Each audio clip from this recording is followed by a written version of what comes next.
প্রথমেই সকলকে বলবো, এখানে আমার বয়সী এবং আমার থেকে বড় যারা যারা রয়েছে, আমি আপনাদের সকলের সাথে এই প্রজেক্টে বা এই আন্দোলনে যুক্ত হতে পেরে আমি সত্যি ভীষণ আপ্লুত, এবং একজন মেয়ে হিসেবে এবং সাধারণ নাগরিক হিসেবেই আজকে আমি এখানে এসেছি। আমি হয়তো টেলিভিশনের সাথে যুক্ত, কিন্তু তারপরেও আমার মনে হয় যে আমি একজন সাধারণ মেয়ে, এবং এই আমাদের যে লড়াই বা আমাদের যে প্রোটেস্ট, সেটা শুধুমাত্র ডাক্তারদের মধ্যে, যেমন বললো যে ডাক্তারদের মধ্যে আর সীমাবদ্ধ নেই, এটা প্রত্যেকটা নারী সুরক্ষা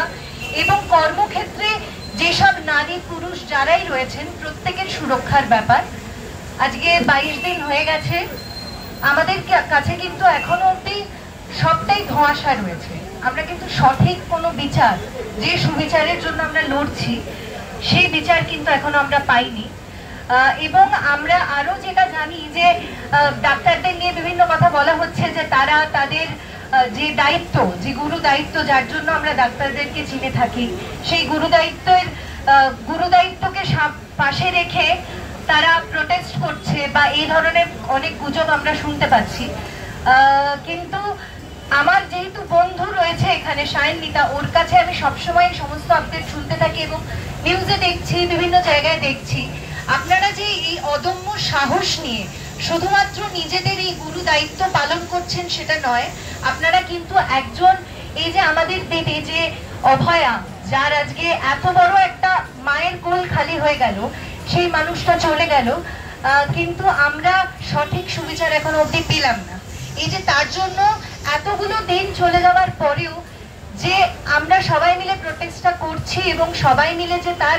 বিচার চাওয়ার জন্য এগিয়ে যাচ্ছি, সেটাতে আমি সত্যি সবাইকে কুর্নিশ জানাই, এখানে যারা যারা উপস্থিত রয়েছে এবং বিভিন্ন জায়গায় যারা যারা এখন অবধি প্রোটেস্টটা চালিয়ে যাচ্ছে। আমি সবসময় চেয়েছিলাম প্রথম দিন থেকে যে আমি সবার পার্ট হতে পারি যেন, কারণ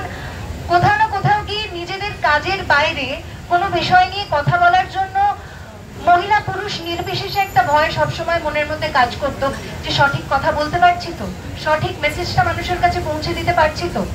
আজকে সেই জায়গায় এসে এত বড় একটা ঘটনা ঘটলো, আমার মনে হয় এই ভয়টা আমাদের সবার আগে ত্যাগ করতে হবে। যে কোনো কিছু নিয়ে ভয় পাওয়া বা কোনো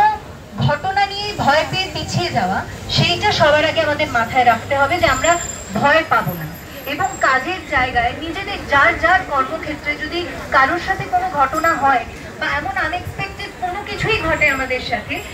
যেটা আমাদের মনে হয় যে না এটা ঠিক নয়, সেটা সবসময় শেয়ার করতে হবে এবং ইনস্ট্যান্ট তার জন্য রিয়াকশন নিতে হবে। এবং আমি রাষ্ট্রের কাছেই বলবো, সবসময় এটাই চাইবো যে আমরা যেন সঠিক একটা স্ট্রং কোনো মানে